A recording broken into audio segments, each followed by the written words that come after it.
Guys, Jason Gooden here. I want to take just a few minutes and show you how to do a case sheet, a CSOL in the cafe. So I know that a lot of people have had problems with that in the past, and so I thought I would take a few minutes. I have a new contract to put in. I'm going to go ahead and do a case sheet now, and I've got Debbie here sitting beside me just in case I get confused. But let's check this thing out and see how it goes. All right, so here we are on the cafe. And over to the right, you see the CSOL, which stands for Case Sheet Online. I'm going to click on that. And then here on this page, I'm going to go right here to launch the case sheet right here. And we'll open this up. And we've got to select our MLS. First thing we do, put in the MLS number, 102-84464. Then we're going to click this button right here that says create case sheet. So you see that there. All right. And we're going to give this a second to do what it does. All right. And the type of sale is general brokerage, residential sale. The contract ratification date, and you can tell it gives you the format here. So the month, the day, and the year. And so it was 11/11/16 and 19. And then over here, we have the tentative settlement date, and that is 12/16, and it's 19. Okay. And then let's see, we're going to go down here. Contingent contract, I'm going to say no. And additional info, we're going to say none. All right, I just want to make sure I'm not missing anything here. And then property information. So new construction, no. When was the house built? This one was built in 1992. The type of housing is single family. This is the street address, 300 Lindsay Landing Lane, York County. We got to select Virginia. And 23692 is the zip code. It's in the Breezy Point subdivision of Yorktown. Then we're going to go down here to seller information. So you see with the next heading here, we're going to put in individual, and the seller's name is Robert Ingram. Okay. And then we're going to jump down to, let's see, street address. So, and that address is the same. Actually, it's copy the property address. We should be able to do that and bring in his address. Okay. So seller information. All right. So we've got Robert Ingram, 300 Lindsay Landing, York County. Perfect. We're going to add a seller follow-up. We're going to say no. Add a seller because we got to add his wife as a seller. So we're going to do the copy seller address information. And we're going to put her name in here, which is Dorothy. All right, so Dorothy Ingram. And then we've got all our address. We've got our state. We've got our zip code. So that looks real good. We're going to scroll down. Now we're going to put in buyer information. So you should see this next heading right here is buyer. It's an individual. It's not a company. So I'm going to go ahead and put this in. And it's, let's see, GASPARYAN. And generally, I mean, we as the agents have access to all of this information.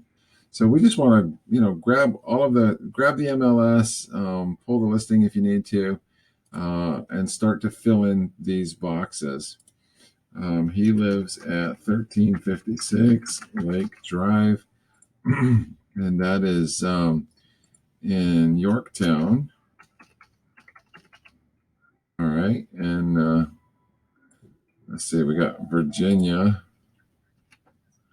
Let's see, Virginia. Okay, Virginia, and he actually lives in Newport News. Lake Drive is in Newport News, and that's 23602.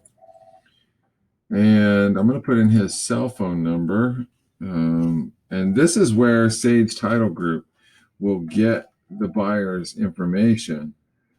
so they can reach out to them for all of the things that they need to do. Okay, so there's that. And then the buyer will occupy, yes. Buyer follow-up, we're going to say no. Should the home services connection, no. All right, and now we need to add a buyer because we got to add his wife, and her name is Margaret. Yeah, and then it's, let's see, we can copy buyer. That'll give us the address and everything we need.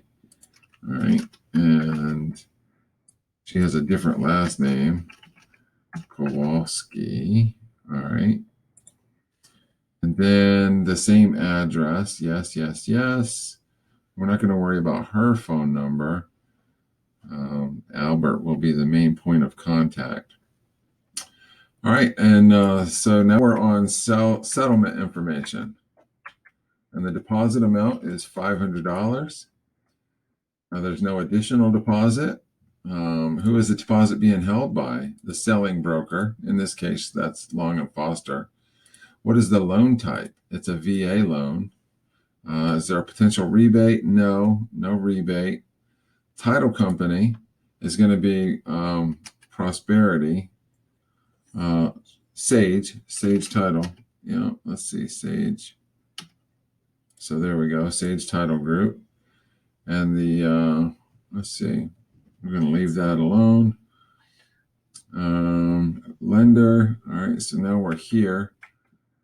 Prosperity Home Mortgage. And yes, are you already working with a Prosperity loan officer? Yes, we are. It's not cash. Prior agreement commission fee. Nope, none of that. All right, and so now we're on the commission calculation. So this is where we're going to put in the sale price, which was $289. And the listing broker was actually a different company. So we got to do that. Hit that co-op broker. And what is the commission amount on the other side? In this case, it's 0 because it was a limited service listing. And so there was no commission being paid to the listing broker. But on the selling broker, Long & Foster side, there is a 3% commission. All right. And then here we're down here. The listing broker is some company that you've never heard of, xrealty.net LLC. And then the phone number for that broker is 888-838-9044. Okay. And let's see. The agent name is Norman Domingo, and the phone number is 888-838-9044. All right. And then the selling company is the Profit Center. Let's see. So the Profit Center is our office here. So we're going to go Suffolk, Smithfield. See that?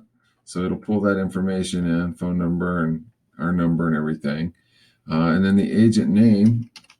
So you just put in some of your initials and find your name here. And is this agent part of a team? No, I don't think most of us are. And then we're going to go down here. This is where we can make any special notes to the accounting department, something that they should probably be aware of. In this case, for example, it was a limited service listing. So there is no commission to listing broker. And so now I have that information in the case sheet so that the accounting department and the title company will know. Okay. You might also put in, it's a VA loan for the buyer. So there's no broker flat fee, right? That's something that we want accounting to be aware of, because the last thing you want is for that $295 flat fee to show up on a closing statement when you have a military buyer who wasn't expecting to see that.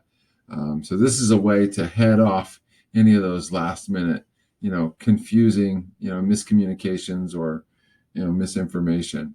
So, all right. And now we're going to hit validate and we're going to see how we did. It's going to check everything.